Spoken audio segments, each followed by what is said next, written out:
Shit. Oh.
I'm not JoJo.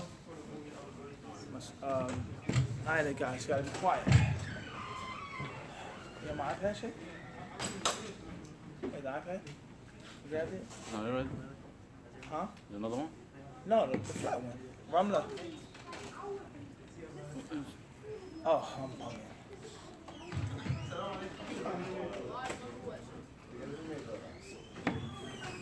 Right hand.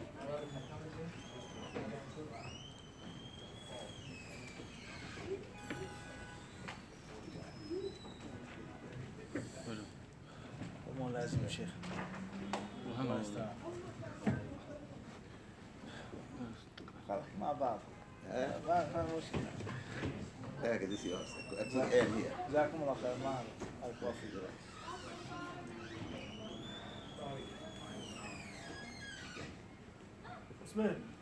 Usman, Yes, sir. see that door's open, please. The sister's coming over now. Okay. Thank you. Don't get hooked up on that. That's all I'm saying. Don't get hooked up. Assalamu alaikum wa rahmatullahi wa barakatuh. You got that picture? Allahu Akbar. You got that? Bismillah. Allah Akbar. He was going in on you too, back there. I know. Me and Jamal. I know. He told, yeah, we was going in there. We saw how you fronting. Alhamdulillah. Allah bless you. How you You need doing? a shirt that says, you know, Shawwal and Yes, sir. Yes, sir. Yes, sir. كيف حالكم طيبين؟ Yes, sir. بارك الله فيك شيخ. الله يكسب يا الجمعة. I mean, yours too. Give me some next time.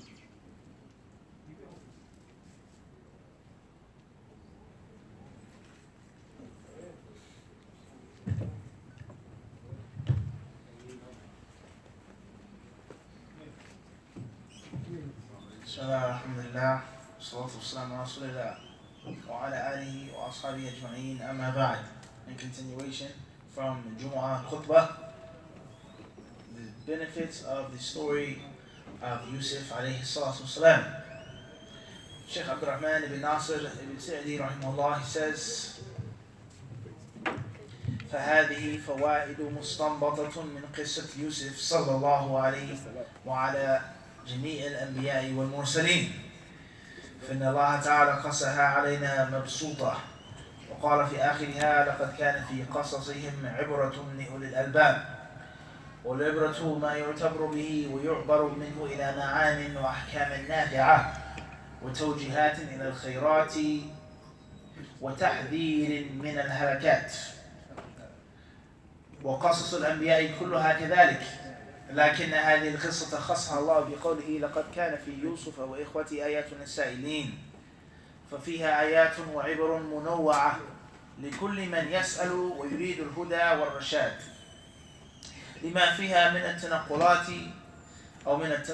من حال إلى حال، ومن محنة إلى محنة، ومن محنة إلى منحة ومنة، ومن ذلة ورق إلى عز وملك، ومن فرقة وشتات إلى اجتماع وإدراك غايات، ومن حزن وطرح إلى سرور وفرح، ومن رخاء إلى جدب، ومن جدب إلى رخاء، ومن ضيق إلى سعة، إلى غير ذلك مما اشتملت عليه هذه القصة العظيمة. As we explained earlier in the khutbah, that all of the stories of the prophets and the messengers are of the utmost benefit, extremely beneficial, practical, informative, educational. They give you spiritual food. And that's why Allah tells us about them in the Quran. In the Quran al-Azim, Allah, He tells us about the stories of the prophets and the messengers. Rather, we find one story being repeated so many times. And as we also explained in the khutbah, most of the stories in the prophets, especially the major prophets, the major rusul, they are explained in different times and in different places. And Allah subhanahu wa ta'ala, He gives us a piece here and a piece there, in the beginning of the story and the end of the story. Allah tells us about the destruction of a people, the destruction of those who belied and rejected this messenger, and He doesn't tell us about when he was sent, how he was sent, so on and so forth. But Yusuf alayhi salam, Allah tells us, as He says here, mabsuta, it's full explanation in order, from a young child until he got what he got and received what Allah subhanahu wa ta'ala had destined and decreed for him. So therefore, all of the stories of the prophets and the messengers are beneficial and informative. But Allah, the Sublime, the Exalted, He gave this story something special. He says there are special signs and lessons for those who have understanding and those who ask questions. One state to the next, one circumstance to the next, one hardship to the next, one blessing to hardship, hardship to blessing, etc. The story of Yusuf alayhi salam as brothers. He says, فَتَبَارَكَ مَنْ قَصَّهَا وَوَضَحَهَا وَبَيَّنَهَا. So how perfect and how magnificent is He who has told us this story, explained it and clarified it. فَمِنْ فَوَائِدِ هَذِهِ السُّورَةِ أَنَّ فِيهَا أُصُولًا لِعِلْمِ تَعْبِيرِ الرُّؤْيَا.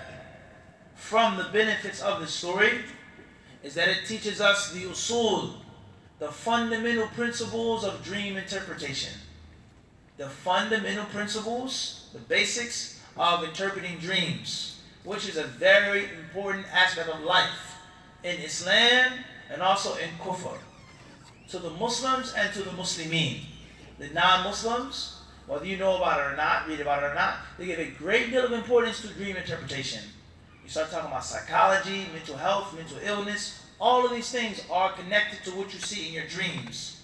And they ask you, what type of dreams do you have? You have nightmares, pleasant dreams. And the kuffar, the non-Muslims themselves, they also have a detailed way of explaining and interpreting dreams as well. You'll be shocked at some of the things you read from non-Muslims. You see keys in your dream, water in your dream, a cat bites your foot in your dream. It means something to them. Not talking about the Muslims, but the kuffar, whether they're pagans, Christians, Jews, or whatever the case may be. So the world of dreams, the realm of dreams, is considered to be like a bridge It's considered to be like a conduit between this life and the hereafter, the afterlife. Everybody understand this? From the concept of you being asleep, your mind, the state that your mind is in, sensory, all these different things and terms, and also of things that take place in your dream that will normally be impossible. They're paranormal in the world of being awake. So the concept of dream and sleep is very important. And the connection between death and sleep is very important, according to the Muslims, and also according to what? The non-Muslims. So from the benefits of this story, he says, it gives us the fundamental principles. Not every single detail, every single ruling, every single interpretation of every single dream, but it gives us the usul. And anyone who wishes to learn a science, let alone practice a science, let alone master a science, the first thing he starts off with is what? The usul, the fundamental basics of that science. And he needs to lock them down, understand them, read them over and over again, see them being practiced and taught, master them, then he moves on to the specifics, the special, exclusive things. Everybody clear on this? So if there was no other benefit in the story except for this, this will be enough. Allah tells us about the usul of interpreting dreams. And we know when we deal with the books of hadith, the genre called al-jawami' or as-sihah, the comprehensive books of hadith are those that have chapters on dream interpretation. And the book of hadith cannot be complete and thorough until it has a chapter on what? Dream interpretation. Khair inshallah. He says, فَإِنَّ عِلْمَ تَعْبِيرِ الرُّؤْيَا عِلْمٌ عَظِيمٌ مُهِمٌ مبناه على حسن الفهم والعبور من الألفاظ والمحسوسات والمعنويات أو ما يناسبها بحسب حال الرأي وبحسب الوقت والحال المتعلقة بالرؤيا. Science of interpreting dreams is عظيم, he says. Great, grand. ومهم, and very important. And it is based off of the following things. Number one, حسن الفهم, thorough understanding. Thorough understanding. No one can properly interpret a dream unless he has deep understanding. He say he's deep, a deep guy. He has a great deal of knowledge, a great deal of wisdom, and more importantly than knowledge and wisdom is he has a good set of ears. Everybody understand this? Many people, they have ilm, but they don't have good ears. They don't listen well. And that's the first step of counseling someone. It's the first step of being a good lawyer is what? Without a doubt. Is this not the case? No matter how many books you read, what law school you came from, if you can't listen to the client properly and digest and analyze what he's saying and break it down and go into his heart and feel what he's saying, you can't defend him properly. Is this not the case? I'm not a lawyer. I've never studied law, but it's all shared things among all sciences. So it says, حُسْنُ الْفَهْمِ, proper understanding, which is based off of proper listening. And before that is the willingness to listen. There's some people in Islam, scholars, imams, students of knowledge, du'ats, who are unwilling to listen. They're not willing to listen to people. I don't have the time, I don't care. If you're not willing to listen, then you're not willing to understand. And if you're willing to understand, but not capable of understanding, or you don't have a strong, thorough understanding, a skill and talent, or talent and skill, then what comes later on is also going to be what? It's going to be, It's going to be lacking. It's going to be lacking. He says, وَالْعُبُورِ. He says, in taking words and tangible things, physical and metaphysical things, and then apply them to reality, according to the life, according to the state of affairs of the dreamer and of the dream. And we've explained this before in our lessons on Sahih al-Bukhari, the chapter of dream interpretation. And that is, you can't just interpret a dream one size fits all. One man sees a dream, it means something. Another man sees a dream, and it means nothing. One man sees a dream, and it is a means of glad tidings from Allah. And another person sees a dream, and it's a means of procrastination and extended hope, depending on the lifestyle of the dreamer, the one who saw it. How do you live your life? What do you eat? What do you drink? What do you smoke? What do you practice? What don't you practice? How do you sleep? So the dream science is very, very important. And we've explained that as well. خير إن شاء الله. He then says, وَقَدْ أَثْنَى اللَّهُ عَلَى يُوسُفَ عَلَيْهِ الصَّلَاةُ وَالسَّلَامِ بِعِلْمِهِ بِتَأْوِيلِ الْأَحَادِيثِ تأويل أحاديث الأحكام الشرعية والأحاديث المتعلقة بتعبير الرؤيا والفرق بين الرؤيا الصحيحة والأحلام التي هي أضغاث أحلام لا تأويل لها مثل ما يراه من يفكر ويطيل تأمله لبعض الأمور فإن كثير ما يرى في منامه من جنس ما يفكر به في يقظته فهذا النوع الغالب عليه أنه أضغاث أحلام لا تعبير له. He says Allah has praised Yusuf alayhi salam. He lauded him because of his knowledge of dream interpretation. Now, interpreting the rulings and things that are going to take place. He says, and the difference between a true dream, a real dream, and just quote unquote a nightmare or a dream that you see jumbled, mixed up things. He says those who think about things when they're awake and they're stressed and they're worried or they're excited. They're looking forward to seeing someone or going somewhere or eating something. They may see those things in their dreams. So before you get into the interpretation, you have to know that dreams are of different types. Some things are true means of inspiration from Allah, as the Prophet has told us, being a part of the parts of Revelation, a section of Revelation.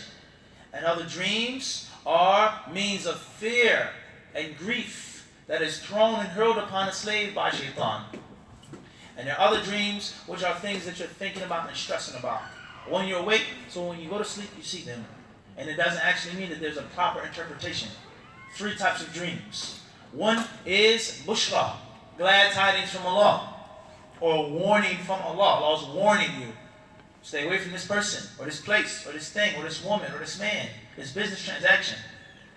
And then there are other dreams which are means of frightening you. The shaitan is trying to frighten you and scare you, make you have sadness. You want to go overseas and study, you have a bad dream about it. Shaitan is trying to get you away from doing that.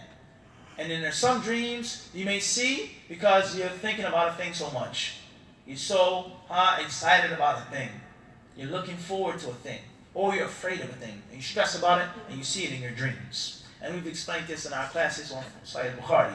He then says, وَكَذَلِكَ نَوْعٌ آخَرٌ ما يلقيه الشيطان على روح النائم من المرائي الكاذبة والمعاني المتخبطة فهذه أيضا لا تعبير لها ولا ينبغي للعاقل أن يشغل بها فكرة بل ينبغي له أن يلهى عنها وأما الرؤيا الصحيحة فهي إلهامات يلهمه الله للروح عند تجردها عن البدن وقت النوم أو أمثال مضروبة يضربها الملك للإنسان ليفهم بها ما يناسبها. He says, explaining the types of dreams that come from shaitan that the person shouldn't busy himself with. Don't worry about them too much. What's the interpretation of them? I saw this, I saw that. Don't worry about them too much. And the third type of those dreams which are true dreams, real dreams, that have an actual proper interpretation. And these dreams are means of inspiration that Allah gives to the soul when it leaves the body. When the soul is separated from the body asleep, Allah subhanahu wa ta'ala, He gives it something. He says, or the angel, the malak, he gives inspiration to this person who's asleep for him to understand. He says, amthalun madruba, parables. The likeness of what I saw in the dream means this. The interpretation of hearing the adhan in your sleep means that. You see water, it means this. You have keys in your hand, it means that. You open up a door, it means such and such. You kick open a door. Well, how can that? Everybody understand this? The science of dream interpretation. And we've explained this as well in our classes on Sahih Bukhari, is that there are general principles, general meanings of dreams. The general meaning of water in a dream is kada. The general meaning of seeing this type of animal means this. The general meaning of seeing the animal with this color means that. And then there are specific fatawa that you give to specific people, just like fiqh. General rulings, general principles, and there are specific tailor-made fatwas. Your dream, Sharif, means this. Based off of what I know about your lifestyle, your family, your background, your future, etc. Well, I may say to Umar, it means what? Something else. So it's an entire what? Science. It's an entire science of interpreting the dream.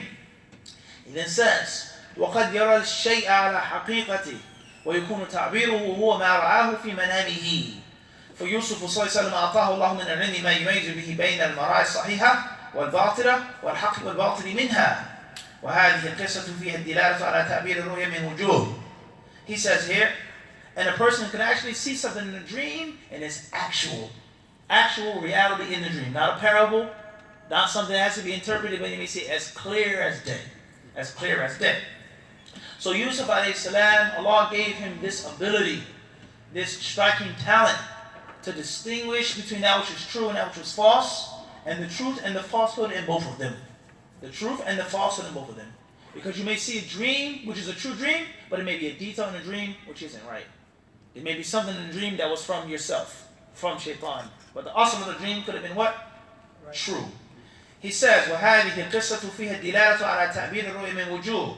He says from the following points. أحدها رؤيا يوسف التي قص الله أو قص على أبيه يعقوب صلى الله عليه وسلم إذ قال يوسف لأبيه يا أبت إني رأيت 11 كوكبا والشمس والقمر رأيتهم لي ساجدين ففسرها يعقوب صلى الله عليه وسلم بغاياتها وما تؤول إليه وبمساوئها التي تتقدم عليها ففسر الشمس والقمر بأبي يوسف وأمه والكواكب 11 بأخوته وأن الحالة سيكون مآلها أن الجميع يسجدون ليوسف ويخضعون له ولهذا لما حصل الاجتماع ودخل أبوه وأمه وإخوته مصر ورفع أبويه على العرش خر الجميع له سجدا وقال يوسف متذكرا ذلك تعبير وتفسير يا أبت هذا تأويل رؤياي من قبل قد جعلها ربي حقا وهذا أمر عظيم تصل بيوسف الحال إلى أن يكون معظما تعظيما بليغا عند أبويه وإخوته وكذلك عند الناس وهذه الغاية تستدعي وسائل ومقدمات لا تحصل إلا بها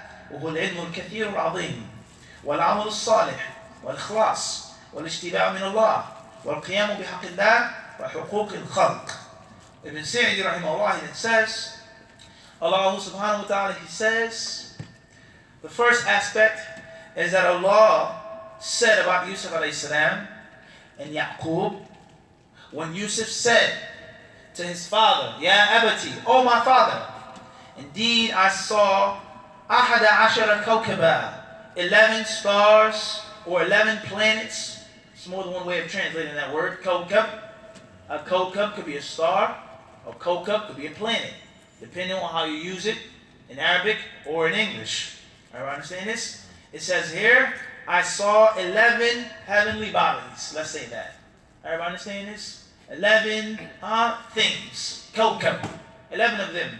And I also saw the sun and the moon prostrating to me. He says, Yaqub alayhi salam, he interpreted this dream not for what was going to happen immediately, not for the middle of his life, but the end, the ghayat, the outcome at the end. He says Yaqub, at the end. He says here, will be wasa'iliha, and the means, the bridges between the current state and the final outcome. He says that he interpreted the sun and the moon to be the father and mother of Yusuf. His mother and his father, the sun and the moon. Everybody understand this? It says it here, not me. It says the sun and the moon, what? Man and what? And woman. Everybody clear on this? He then says, and he explained the 11 planets or stars, however you wish to translate it, as his brethren, his brothers. Everybody understand this? His brothers. He says here, and he also explained it to me, that at the end, everyone would affirm and acknowledge the greatness of Yusuf. And they will bow down to him. And they will prostrate themselves to him. And this is a very important point here, brothers and sisters. And that is what we find of many Muslims who take dreams in an improper way. Some people, they say, that if I see something in a dream, it now becomes a means of legislation. It's not a means of tashri'ah. I saw it in a dream, so it's not permissible to do when I'm awake. Allah told me something in my dream. That's what he feels and thinks. I saw the Prophet in my dream. I saw Fulan in my dream. And he told me that it's permissible to do this when I'm awake. Some people, they say things like this. I saw the Prophet. You calling me a liar? Some people, they may say, I saw Allah in my dreams. Which is an issue we explained in Philadelphia months ago. We explained that in the lessons. And this is what they told me. Legislative rulings are not taken from dreams unless the one who was given the legislation confirms them and says that the dream is true. As Umar radiallahu ta'ala anhu saw the dream, and as the other companion, he saw the dream that the man came And he saw them with a what? He had a horn or a drum. He says, He says, are you going to sell it?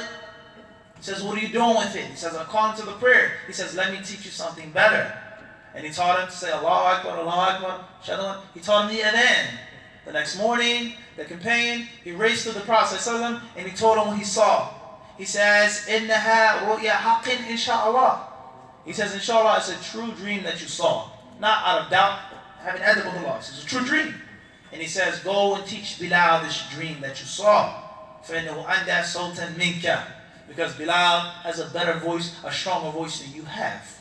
Let Bilal be the mu'adhin and you teach him what you saw in your dream. The highlight from the story is that the Prophet ﷺ, he said that the dream was true. He said that it's a true dream. And he acknowledged it. Then he said, go teach Bilal. If the Prophet is not alive, he cannot acknowledge your dream. إِنَّكَ مَيِّتٌ وَإِنَّهُمْ مَيِّتُونَ. Allah says, indeed, you shall pass, and they shall pass as well. So those said that the Prophet did not die, they have rejected the Quran al-Kareem. They have rejected what Allah has said in the Quran. Allah tells us, what will they believe in after the Quran? What hadith will they accept if they don't accept the Quran? What are they going to believe in if they don't believe in the Quran? So therefore the Prophet is not acknowledging your dream.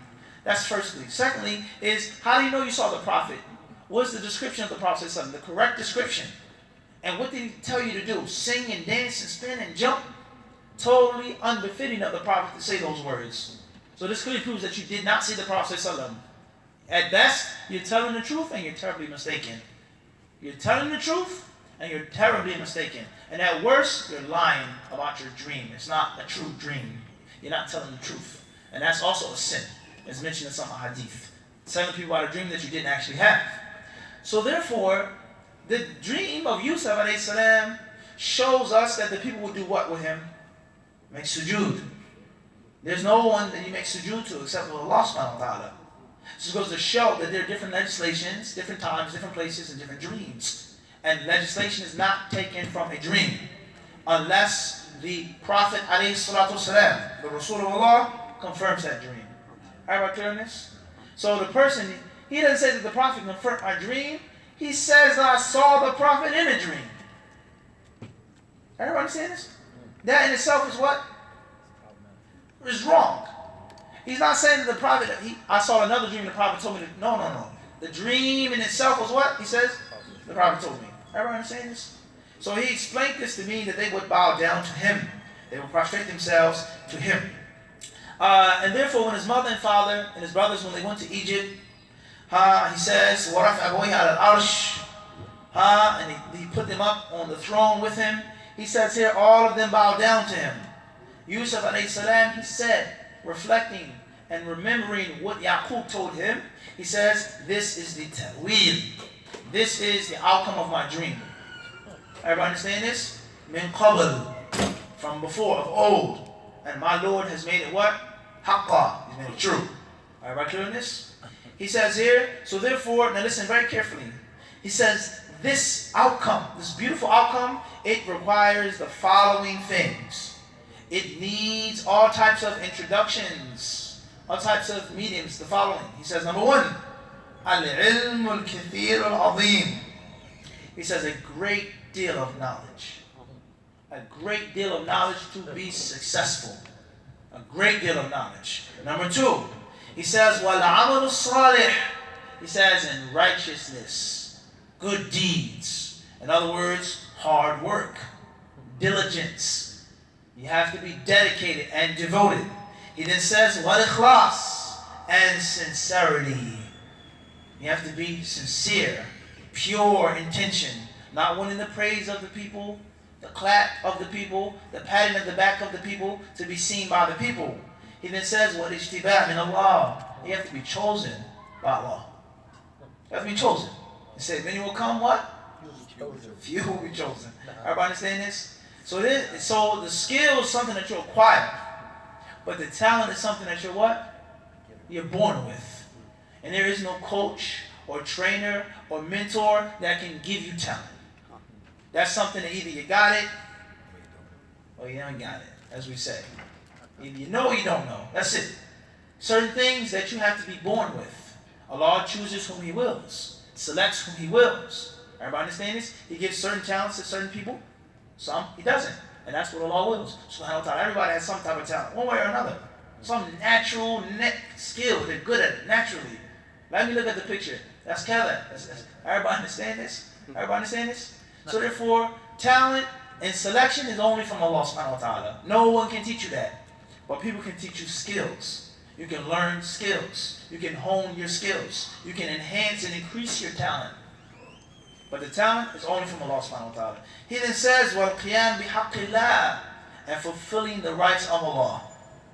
Fulfilling the rights of Allah and fulfilling the rights of the people. That's why Yusuf got to and reached that station of loftiness. He says, فَلِهَذَا قَالَ فِي ذِكْرِ السَّبَبِ الْمُوَصِّلِ لِهَذِهِ الْغَايَةِ الْجَلِيلَةِ وَكَذَلِكَ يَجْتَبِيكَ رَبُّكَ وَيُعَلِّمُكَ مِنْ تَأْوِيلِ الْأَحَادِيثِ وَيُتِمُّ نِعْمَتَهُ عَلَيْكَ وَعَلَى آلِ يَعْقُوبَ كما أتمها على أبويك من قبل إبراهيم وإسحاق إن ربك عليم حكيم. يعني لابد أن يتم الله عليك نعمته بتعليم العلوم النافعة والأعمال الصالحة والاشتباع من الله وحصول الأخلاق الجميلة والمقامات الجليلة، فبشره بحصول هذه الأمور ثم بالوصول إلى الرفعة في الدنيا والآخرة. He says here, this is why Allah Azza wa Jal, he says this is why, he says what? Yaqub, he said to Yusuf, telling him about those points. He says, and thus does your Lord select you. وَكَذَلِكَ يَجْتَبِيكَ رَبُّكَ. Your Lord chooses you. وَيُعَلِّمُكَ مِنْ تَأْوِيلِ الْأَحَادِيثِ. And He teaches you the interpretation of the dreams. وَيُتِمُّ نِعْمَتَهُ عَلَيْكَ. And perfect His blessing upon you, as He did upon the family of Yaqub. Everybody understand this? He says here, upon you, upon the family of Yaqub, and those who came before you, your forefathers, Ibrahim and Ishaq. Indeed, your Lord is all-knowing, all-wise. Allah is all-knowing of who deserves to be chosen, and He's all-wise on where He puts that talent, who He gives it to, and who He prevents it from. Allah is all-knowing and all-wise. He then says, this means, he says in other words, it is a must for you to be successful and to reach this great station in this life and thereafter, for Allah to complete His blessing upon you by giving you the beneficial sciences, righteous deeds, choosing and selecting you, and having good, beautiful akhlaq. He says, so He gave him these glad tidings, that he will be high and elevated in this life and in the hereafter. وفي ضمن هذا التعبير من يعقوب ليوسف بشارة له وتسهيل لما سيناله من المشقات والكروب مع إخوته وفي السجن، فإن من علم أن المكاره والمشقات تفضي إلى الخير والراحات تسلى وهانت عليه مشقتها وسهلت عليه وطعتها وحصل بذلك من اللطف والروح بشيء عظيم. وهذا من جملة اللطف الذي أشار إليه يوسف بقوله إن ربي لطيف لما يشاء. وهذا من مقتضى حكمة الله أن المراتب العاليات لا تنال إلا بالوسائل الجليلة، ولهذا قال إن ربك عليم حكيم. He then says, and when Yaqub told this to Yusuf, it is a subtle means of him teaching him, is that he's giving him glad tidings. Glad tidings which will ease the suffering and ease the pain. The difficulties, the hardships, the sacrifices that Yusuf is going to have to make and go through, he's telling him, don't worry, because the outcome is going to be good.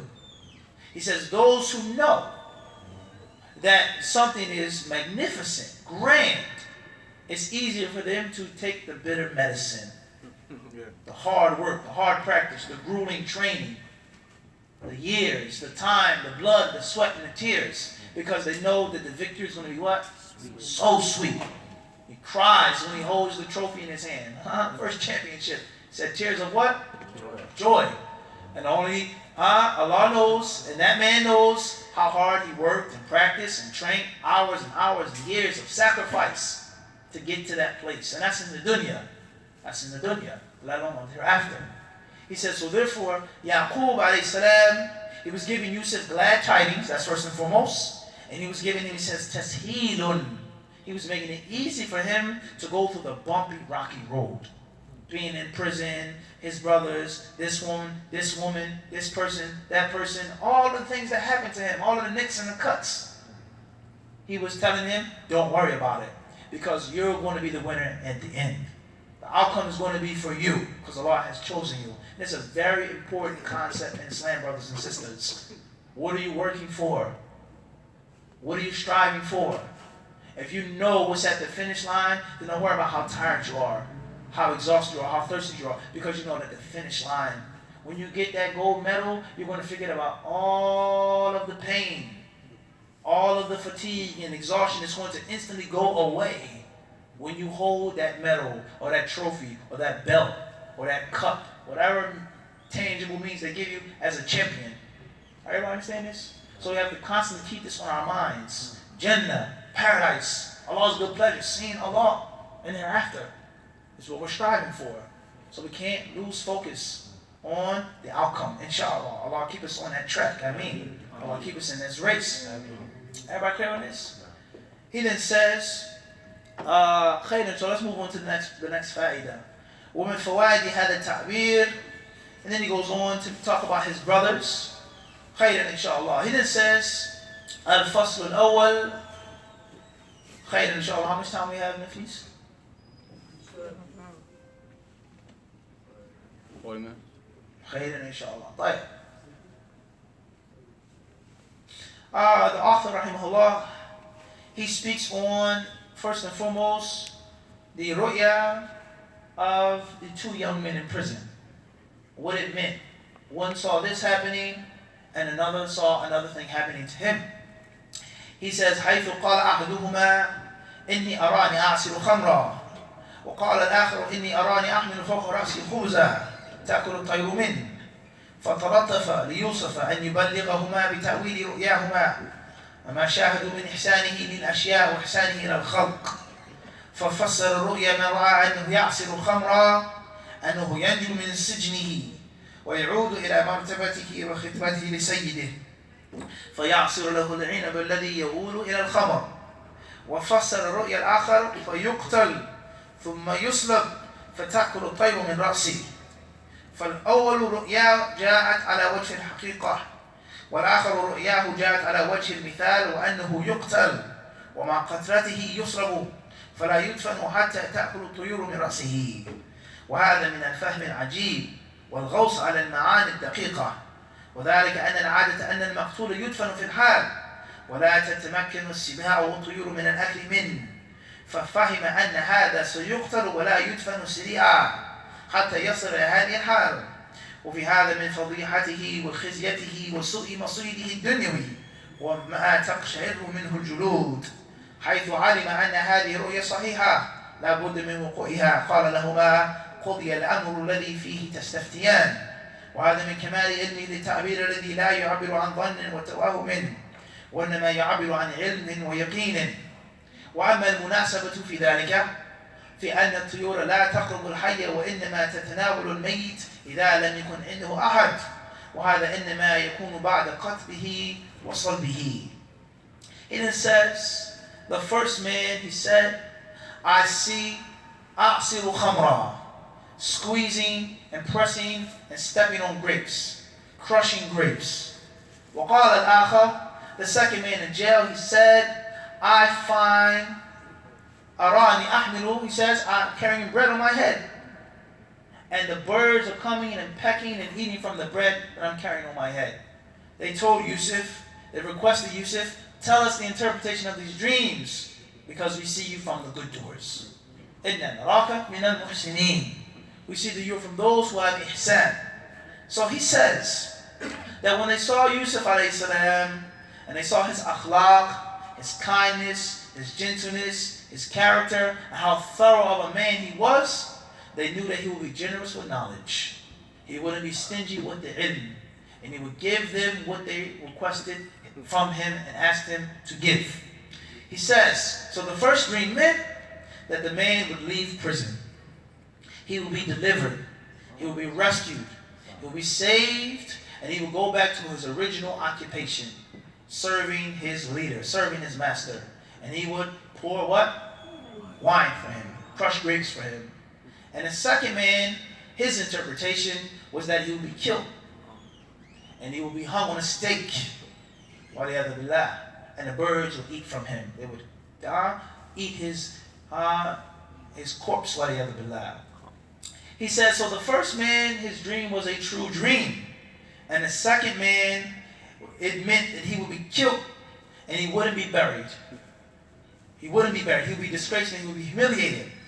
He says here, and this goes to show us the in-depth knowledge of Yusuf alayhi salatu wasalam, how sharp he was. And that was, in most cases, when a person dies, what happens to that person? They're buried. He says this man, he knew Allah gave him the knowledge that he wouldn't be buried. And that his body would remain on the face of the earth. Everybody understand this? And that is how the birds would do what? Eat at him. Based off of the bread on his head. Everybody understand this? He says here, so it shows us is that he would be killed and he wouldn't be buried instantly. He says, and this is a means of disgrace and humiliation for this man. And this is what Allah subhanahu wa ta'ala would do with him. He says, and it's a must that the interpretation they gave them is going to take place. This is what's going to happen. As Yusuf alayhi salam, he told them. And this shows us that it wasn't a guess. It wasn't an assumption. It was something that was actual and factual. He says, because birds, in most cases, they don't go near what? People that are alive. As we said in the khutbah today. A parrot may be different. Everybody understand this? African gray. Perhaps a toucan. Allahu alam, his name is. Everybody understand this? Everybody clear on these different types of birds, tropical birds that people have on their shoulders and things like this, on their arms. Everybody clear on this? He says, or in a cage, he says, but most birds, they don't what? They fly away. You go near it and it what? It flees. He says, so due to the fact that the birds came close to him and ate the bread from his head, it shows what? That he would be put on a stake to rot, and the birds would eat away at him. He then says, ومن كمال يوسف ونصحه وفتنته العجيبة أنهما لما قص عليه رؤياهما تعنى في تعبيرها ووعدهما بتعبيرها بأسرع وقت فقال لا يأتيكما طعام ترزقانه إلا نبأتكما بتأويله قبل أن يأتيكما ووعدهما بتعبيرها قبل أول طعام يأتيهما من خارج السجن ليطمئن ويشتاق إلى تعبيرها ويتمكن من دعوتهما قبل التعبير ليكون أدعى لقبول الدعوة إلى الله لأن الدعوة لهما إلى الله أهم من تعبير رؤياهما. He says, listen to this point now. Ibn Sa'di rahimahullah, he says, and from the beautiful advice that Yusuf alayhi salam gave, and how intelligent Yusuf was, is that when he told him about the dreams, he promised to interpret them. He says, I'll give you the answer to your questions. As he mentioned, no food will come to you, except that I what? Give the interpretation before the food comes. He promised them to interpret their dreams before food came from outside of the prison for the following reasons. Number one, for them, he says, for them to feel at rest. And for them to have more desire. For them to look forward to the meeting even more. He says, yashtaqa.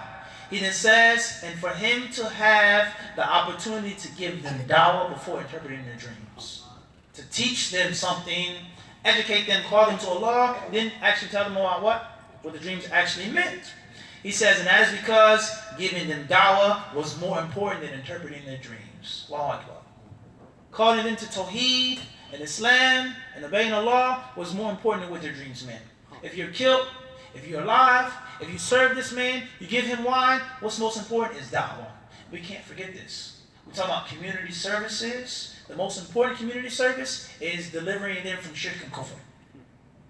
That's the most important community service. Cleaning the streets, the homeless, the needy, the orphans, the widows, the people vandalizing, drugs. There's no doubt about this. All of these things need to be done.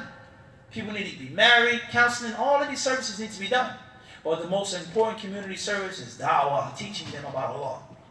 Educating them about Allah, and most importantly, inviting them, calling them to Allah.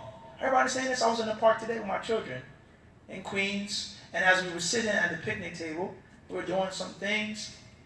I heard somebody talking. I couldn't see the man. I don't know who he was, but I heard him talking. And he was talking about police violence, police brutality, excessive force, people being killed. He started talking about this. This is what he said. He started talking to black people. You're this, you're that. You come from this, you come from that. Stop killing each other. Stop cursing at each other. Stop disrespecting each other. Wallah, he went on for a very long time talking. He says, I love you, brothers. All of you, I love all of you. Somebody staring at you, don't ask him what the bleep he's looking at. He said, tell him how you doing today, brother. This was his message. Was his message true? Was it false? Was it based upon this? Al-Muhim is that I what? You heard it. I heard the message. I heard the message. His dawah was what? Clear. It was clear. It was available. Everybody understand this? He was giving his dawah. So where's our dawah? When was the last time we had a table outside on Bedford or Fulton? When was the last time? Not in the masjid, a lecture, a then. When is the last time we stopped the people from walking, cluttered the sidewalk with tapes and pamphlets, free food? When's the last time we done this? In Queens, New York. When's the last time we done this? When's the last time we went to Suffolk and Archer at the transportation center? Passed out pamphlets. Not in your car, Omar. Not in your trunk that you give to a brother or a lady. When was the last time we actually made street dawah? And went out there and talked to the people and invited them. Don't be a Christian, be a Muslim. Don't be a Hebrew Israelite, but be a Muslim. Musa alayhi salam was a Muslim. Everybody understand this? The followers of Musa alayhi salam, the Israelites were what? Muslim. They were Muslims. As Musa said to them, put your trust in Allah, in kuntum muslimin. He says, if you're truly Muslims, don't be afraid of Pharaoh and his chariots. Walk into the Red Sea. So dawah is the most important community service. And there are other community services that can be a means of dawah. Everybody clear on this? Sometimes the actions that you do are stronger than your words. If they see the Muslims going outside, cleaning up the streets, alhamdulillah, which many Muslims have done in this community. Allah reward them for that. I mean, all of the brothers and sisters. Getting rid of the drugs and the crack houses and the prostitution and the guns and this and that. That has a stronger effect on the people. And they see you, these are Muslims that are doing this. Muslims cleaned up this neighborhood. Not the Christians, not the government, the Muslims did it. So what is the driving force behind this dedication, this devotion, this good treatment to the community in Brooklyn? There's a force that's driving them, and that force is what? Islam. So they're going to ask a question, man, maybe I should be a Muslim then. Islam is cool. Look at the Muslims. They're thorough. They're funny. They're neat. They're this. They're that. So let me ask about Islam. Let me be interested in Islam. Everybody understand this? Everybody clear on this? So it's very important of the service that you do and for people to actually see you and hear you. To do what? To see you and to hear you. Everybody clear on this? Is extremely important. He says here, so therefore, the da'wah that Yusuf was giving them was more important than interpreting their dreams. فَدَعَاهُمَا إِلَى اللَّهِ بِأَمْرَيْنِ. He called them to Allah with two means. أَحَدُهُمَا بِحَالِهِ وَمَا هُوَ عَلَيْهِ مِنَ الْوَصْفِ الْجَمِيلِ الَّذِي أَوْصَلَهُ إِلَى هَذِهِ الْحَالِ الرَّفِيعَةِ بِقَوْلِهِ ذَلِكُمَا مِمَّا عَلَّمَنِي رَبِّي إِنِّي تَرَكْتُ مِلَّةَ قَوْمٍ لَا يُؤْمِنُونَ بِاللَّهِ وَالْيَوْمِ. He says that the first was talking about himself. Yusuf had lauded and praised himself. He told the two men in the jail, ذَلِكُمَا مِمَّا عَلَّمَنِي رَبِّي. He says, this is what my Lord has taught me. You're asking me to interpret your dreams, but the true knowledge only came from Allah. And I'm a servant of Allah. I'm a monotheist. So do what? Follow me. Be like me. You want some of my knowledge? Take my what? Take my way. Everybody understand this? You want to reap the benefits? Then what? Come with me. Everybody understand this? He says here, this is what my Lord has taught me. I have left off the religion of those who believe not in Allah. وَهُمْ بِالْآخِرَةِ هُمْ كَافِرُونَ.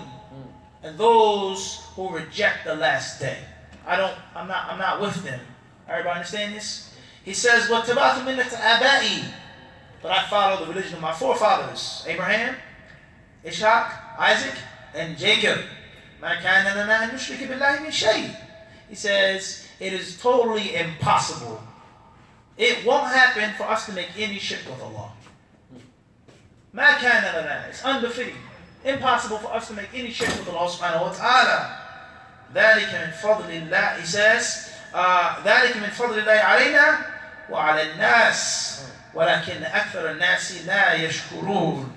He says, this is Allah's bounty upon me and upon all of mankind. This is Allah's blessing upon me and my forefathers and upon all of men. But most men thank Allah not. Tawheed. Allah bless me and bless my fathers to be upon Tawheed. So we see here, there's nothing wrong with following your forefathers if your forefathers were upon guidance. There's no harm in that. Your grandfather was a great alim from West Africa of Sunnah, alhamdulillah. And so what he taught you is how he instructed you. You benefit from, alhamdulillah. But your forefather was someone who made shirk and kufr, someone who wore ta'weez, who swore by other than Allah, who slaughtered for the jinn, who did this and practiced sihr, and so on and so forth, who did jahili practices. That's a different story now. You can't just say it's my grandfather anymore. Everybody understand this? So Yusuf alayhi salam, he says, I follow the religion of my forefathers, which was what? Tawheed. And if it wasn't Tawheed, then he wouldn't have followed his what? His forefathers. So there's nothing wrong with your forefathers. People, they get caught up in this all the time. Say our ancestors, ancestors, ancestors, ancestors. We hear this all of the time. From Japan to Ivory Coast. Ancestors. The power of the ancestor. Our ancestors.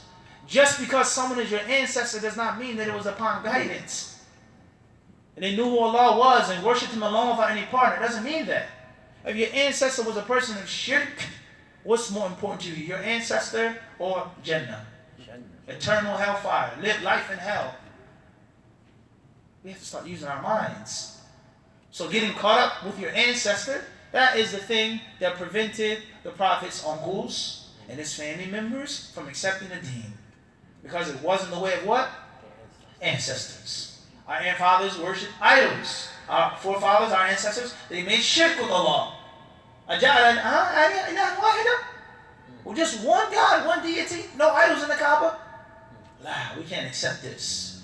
We can't listen to this young fool and disrespect our forefathers. So this is the core essence of Jahiliyyah. The core essence of Jahiliyyah. As far as if you follow your ancestors who are upon Tawheed and Sunnah, alhamdulillah, yes, it's a family tradition, seeking ilm. It's a family tradition, giving food to Muslims in Ramadan. Making Hajj, taking care of the Hajjis, alhamdulillah, that's a good thing. But if it's a family tradition of falsehood, then it means nothing to Allah. And on the day of judgment, you and your forefathers can all be in one place together. Tafadhul. There's enough space in the hellfire for you and your forefathers, unfortunately. May Allah protect all of us from the hellfire. There's enough space for us all in the fire of Allah. As it states in the hadith. Allah tells us in the Quran that the hellfire will say, Hal min mazid. Is there any more? The fire is going to speak. It's going to want more people to go inside. So if you're caught up with your ancestors and your forefathers, and that prevents you from Tawheed, prevents you from Sunnah, if that prevents you from the authentic practice of Islam, then may Allah help you. You have a serious issue in this life and in the next. But if your forefathers were upon khair, then that's a different story. Following the ulama, that you believe what they say is true, alhamdulillah, follow the ulama. Because of the Quran and of the Sunnah. Not just because they are who they are in their personalities. We follow the ulama because we believe in the Quran and in Sunnah. And this alim is mentioning, Qala Allah, Qala Rasulullah. He's bringing us the kitab and the Sunnah, so we take his fatwa. We take his instruction, we take his advice. But the fatwa, or the instruction, or the advice that is clearly in contradiction to kitab and Sunnah, or is not based upon kitab and Sunnah, we say, what? Malish. Sorry, Sheikh. We can't follow you in this. If you get upset, if you get angry, if you spit, if you growl, if you call me an innovator, Allah have mercy on you, Sheikh. I can't follow you in that. And this is from your teachings. Yeah, Sheikh, you taught me this. You taught us this in Medina. That when someone says something and you don't understand it, you don't agree with it, it doesn't make sense to you. The knowledge that you have, don't follow it no matter who says it. This is what you taught us. Everybody understand this? So people will say, follow the ulama blindly, listen to what they say, even though it doesn't make no sense. It is destructive. It is destroying your community and your people. It is of no benefit, but just follow them because of the ulama. They really don't love those ulama. And they're not true students of the ulama. The ulama are those who taught the people to follow the haqq and to reject the batil. Follow the truth no matter who says it.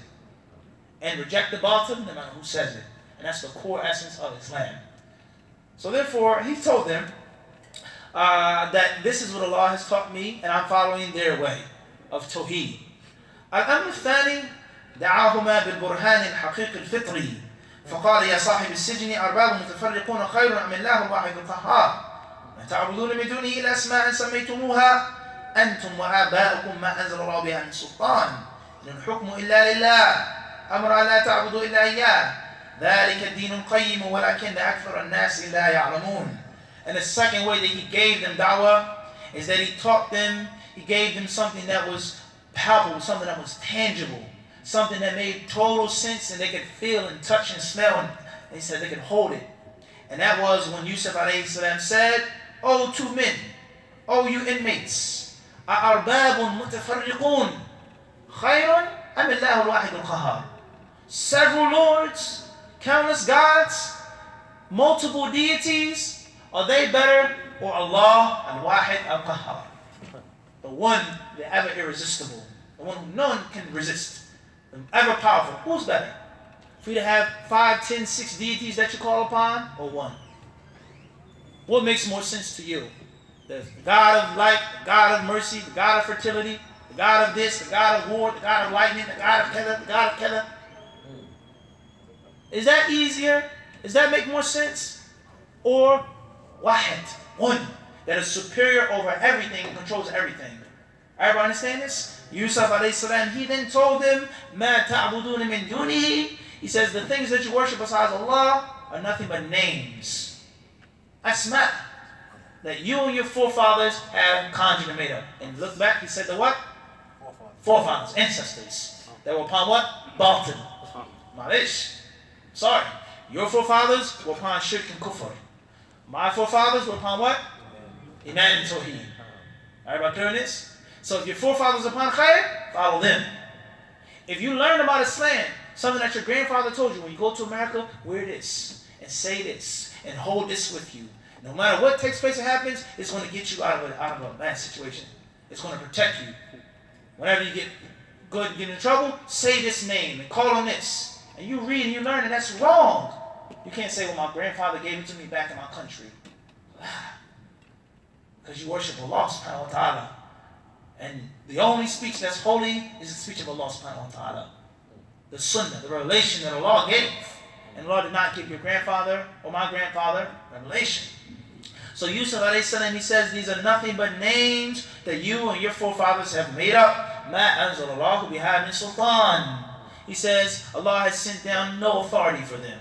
Batil, false deities. He then says, إِنِ الْحُكْمُ إِلَّا لِلَّهِ. He says, indeed, the hukum, judgment, is only for Allah subhanahu wa ta'ala. Judgment is only for Allah. أَمْرَ أَلَّا تَعْبُدُوا إِلَّا إِيَّاهِ. Allah has commanded and ordered you to worship Him and only Him. ذَلِكَ الدِّينُ الْقَيِّمُ. He says, that's the straight religion, the perfect religion, but most men know not. Most people don't know and don't understand, and they don't want to accept Tawheed. So just look at what Yusuf said to these people. He taught them about Islam, about Tawheed, from these two irrefutable aspects. He then says, فَإِنَّ مَنْ تَوَحَّدَ بِالْكَمَالِ مِنْ كُلِّ وَجْهٍ وبالقهر للعالم العلوي والسفلي المستحق للألوهية الكاملة الذي خلق الخلق لعبادته وأمرهم بها وله الحكم على عباده في الدنيا والآخرة هو الذي لا ينبغي العبادة إلا له وحده دون المعبودات الناقصة المتفرقة التي كل قوم يدعون إلهيتها وليس فيها من معاني الإلهية شيء ولا استحقاق وإنما هي أسماء اصطلحوا على تسميتها أسماء بلا معان فرأى صلى الله عليه وسلم دعوتهما إلى الله أولى بالتقديم على تفسير رؤياهما وأنفع لهما ولغيرهما. He then says, indeed, the one, he says, man tawahhada, the one who is unique, the one who is perfect in every meaning and aspect of the concept of perfection, the one who has qahar, power, absolute power. No one can resist His will and what He wants in the heavens and in the earth. He is better. The one who created all of the creation and commanded them to worship Him alone. And He has the judgment. In this life and in thereafter, He is the one who should be worshipped alone. Not these gods and these deities and these goddesses. that every single nation and culture have. And this country, this is the name of this God. Another country is another name. A third country, a fourth country, a fifth country. Rather, in one country, they have different names and different titles for gods and goddesses. He says, what's better? He says, the aliyah which are naqisa, which are deficient. This God died. This God fought with another God.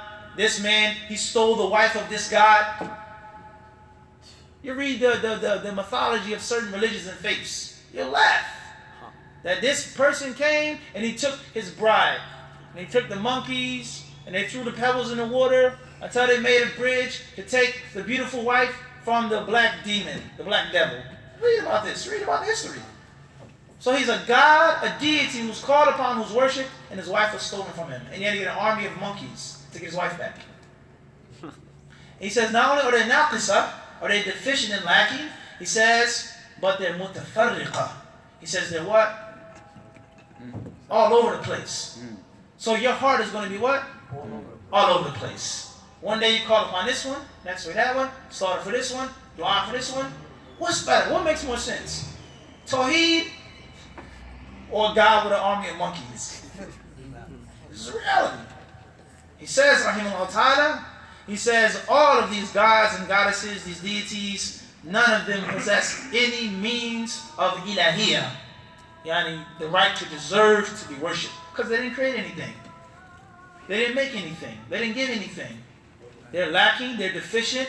He says, and there was a time in which they did not exist. Everybody understands they what? They didn't exist. He then says, so Yusuf alayhi salam, he saw and he felt that inviting them to Allah was more important than interpreting their dreams. And that's why he did that. That's why he did that first. Khayran inshallah. Then the author rahimahullah says al-fasl al-thani wa amma ru'ya al-malik. He then talks about the dream of the king. What the king saw. What did the king see? The king saw 7 cows. And What type of cows? You don't know what type of cows? Oh, skinny cows. Skinny cows and Fat cows. heifers. Everybody saying this? He saw lean cows and he saw what? Meaty cows. That was his dream, and that also had a great deal of depth and meaning to it. I know him. We will stop here. We have maybe 60 more pages to read. You're not going to get it all tonight. Perhaps you get it another night. Only Allah knows. Allah give us life. Hopefully the brothers here in Mashitaku will invite me again. I don't know. We will see. Inshallah. Only a time will tell. Only Allah knows. Bidni Allah subhanahu wa ta'ala. هذا والله أعلم وصلى الله وسلم وبارك على عبده ورسوله محمد جزاكم الله خيرا. After the adhan, if anybody has something they want to add, a fact that they want to give from Kitab and Sunnah and Ijma', أهلا وسهلا. تفضلوا. If not, the brothers may have questions pertaining to the topic or off of the topic. والله أعلم.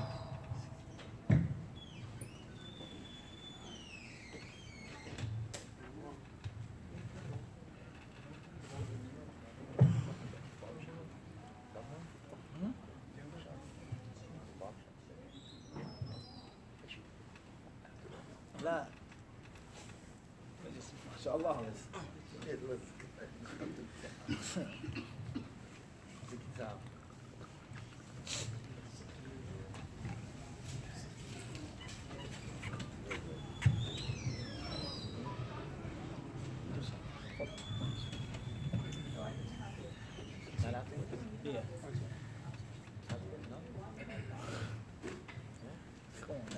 God bless you. I mean, from Allah.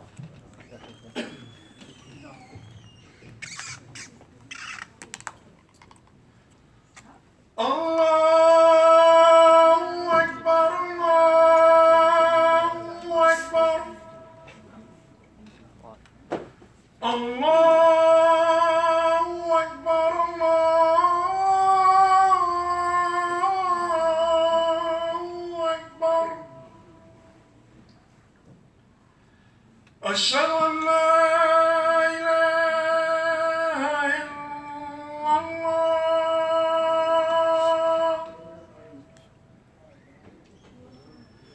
أشهد أن لا إله إلا الله.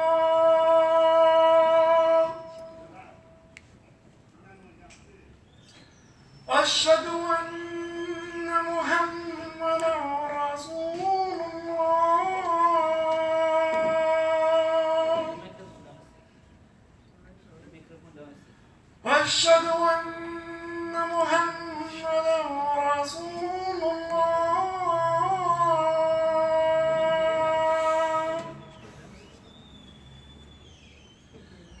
حي على الصلاة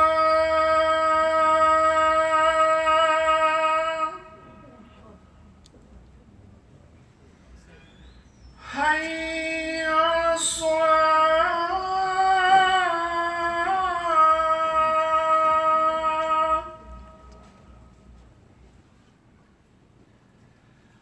حي على الفلاح حي على الفلاح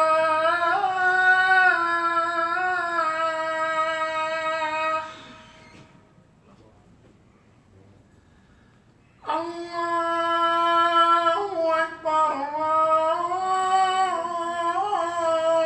الله أكبر لا إله إلا الله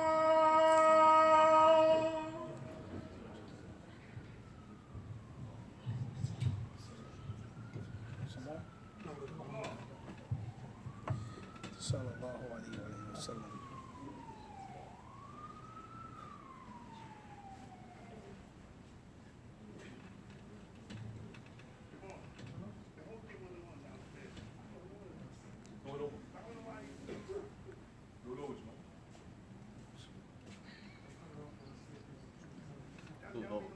Allah Akbar. Tayyip. Bismillah. I have a question from you. Yeah. Last The night? Prophet, alayhi salatu wasalam, Huh? how did the Prophet, alayhi salatu wasalam, spend time with his wives in terms of racing with them, etc.? Tayyip. Bismillah, alhamdulillah, wa salatu wa salam, wa rasulillahi amma ba'd. Question says, how did the Prophet alayhi salatu wasalam spend time with his wives, his family, and his wives specifically? Did he race with them, play with them, so on and so forth? Some months ago, maybe February, maybe December, we did a lecture. We was at Piscataway, New Jersey, MC, on the Prophet sallallahu alaihi wasallam's life in his household. How the Prophet ﷺ lived and dealt with those who were in his house, his home. This is on the channel, I believe. That the lecture on Mus'ab ibn Umayr radiyallahu anhu.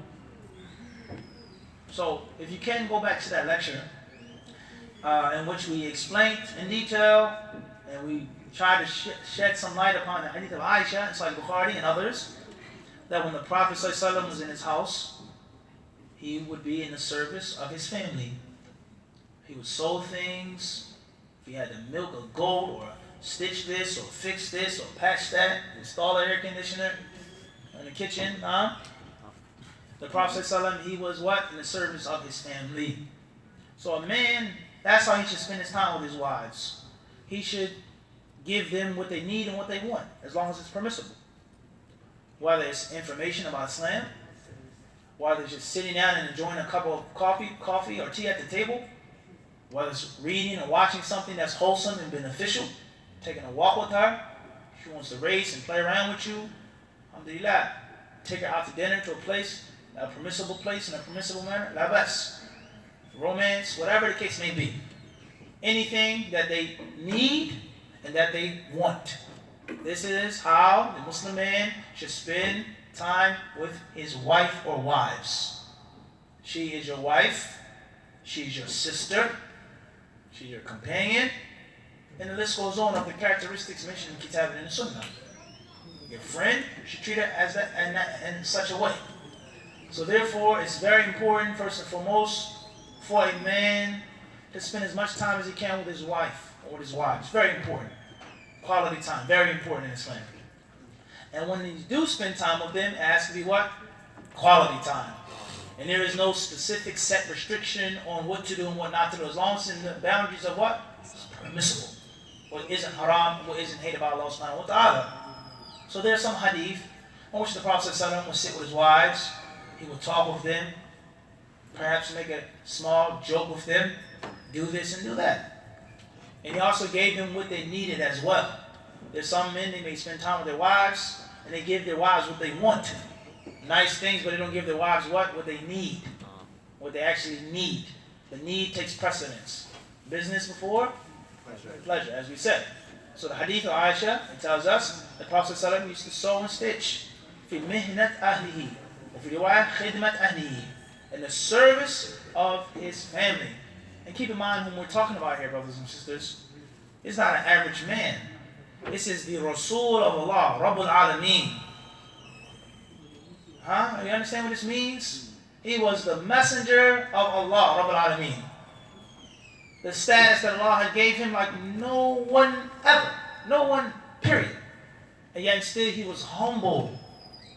And he was kind enough to sew. Everybody saying this? There's some people today, maybe an imam of a masjid, a leader of a community, a president, a mayor, anything. And he has no time for it. I'm busy. You understand I'm busy? Why are you disturbing me? Why are you bothering me? Works 2, 3, 4 jobs, overtime, and he never has no time for his family. That's unfortunate. And perfection is only for Allah subhanahu wa ta'ala. And Allah, He gave the Prophet ﷺ the ability to do this. Everybody doesn't have the ability to do that, but we have to try, we have to strive. We have to realize that we are falling short. Spend time with your wife or your wives. Give them firstly what they need, what they want, as long as it doesn't go against Kitab and Sunnah. And Allah subhanahu wa ta'ala surely knows best. Somebody says, I am studying the Maliki madhab, and we use the amal of Ahlul Medina as the lead. I see that many ulama oppose this. However, I feel quite strongly about this issue. What is your opinion? My opinion about someone who says he's studying the Maliki madhab, and we use as a dalil Amal Ahl Medina, what the people of Medina did and what they practiced. I see that many ulama oppose this, but I feel strongly that it is good. What is your opinion? I would say, first and foremost, it's commendable that you're studying Islam. It's praiseworthy that you're studying Islam. That's first and foremost. And it's also commendable that you're studying the fiqh of Islam, which is from the signs that Allah subhanahu wa ta'ala wants good for you. And it should be a means of glad tidings for you. As the Prophet tells us, those whom Allah wants good for, He gives them fiqh of the deen.